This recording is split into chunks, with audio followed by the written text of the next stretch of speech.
দেখুন, টুলু মণ্ডলের এই জায়গাটা, এরকম অনেকগুলো জায়গাও আছে। এই জায়গাটা illegal stone, illegal sand, illegal DCR ছাপানোর কারখানাও আছে। এবং আপনি তো জানেন যে টুলু মণ্ডল ডিসিআরের টেন্ডার নিয়েছিল 18 সাল থেকে একচেটিয়া চালাচ্ছে। এবং ডিসিআরটা হলো ওয়েস্ট বেঙ্গল গভর্নমেন্টের ট্রেজারি লুট। এটা রাষ্ট্রের টাকা, এই রাজস্ব ফাঁকি।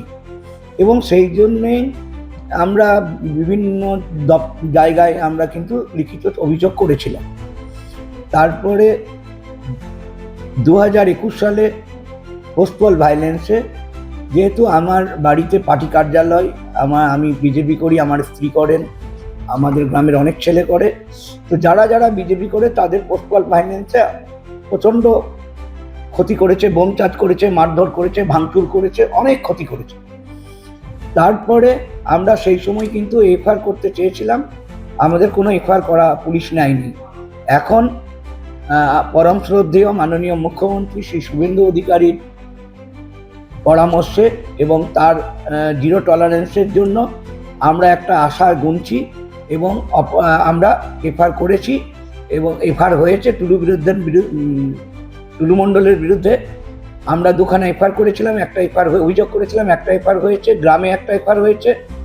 আর একজনের গাড়িও জোর করে এখানে আটকে রেখেছে, সেই গাড়িটা 1 বছর 6 মাস ধরে তার কাছে টাকা আদায় করে গাড়িটা আটকে রেখেছে, সে 3খানা এফআইআর করেছে।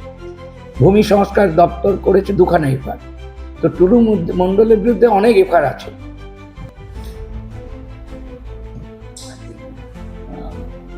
এই টাকা আপনি কি মনে করছেন, এটা কার টাকা? বা এইটা ওর একটা ডেরাতে পাওয়া গেছে। এইরকম টুলু মণ্ডলের অনেক ট্র্যাক আছে যেখানে টাকা রাখা আছে।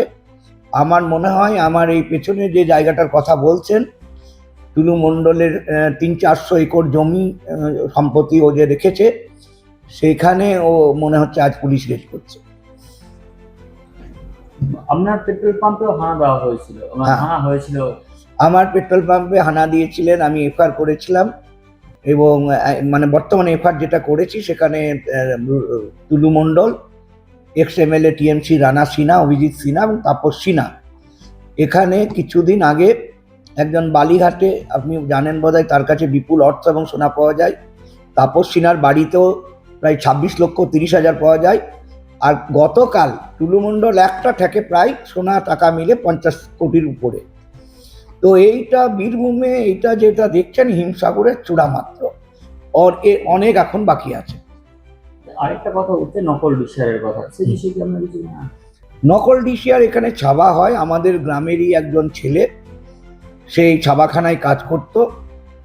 এখানে ডিসিআরটা উনি এমনভাবে মেশিনটা বাইরে থেকে কিনে এনেছিলেন, অনেক বড় মেশিন, সেই মেশিনটা এখানে বেশি বসিয়ে ও ডিসিআর ছাবাইত। আচ্ছা, ওটা কি পার্কিং লট থেকে হতো? হ্যাঁ, পার্কিং লট থেকে। এবং আমার মনে হয় ওটা ডিসমেন্টাল করে রেখে দিয়েছে, পুলিশের কাছে ইনফরমেশন আছে, পুলিশ বোধহয় সিজ করবে।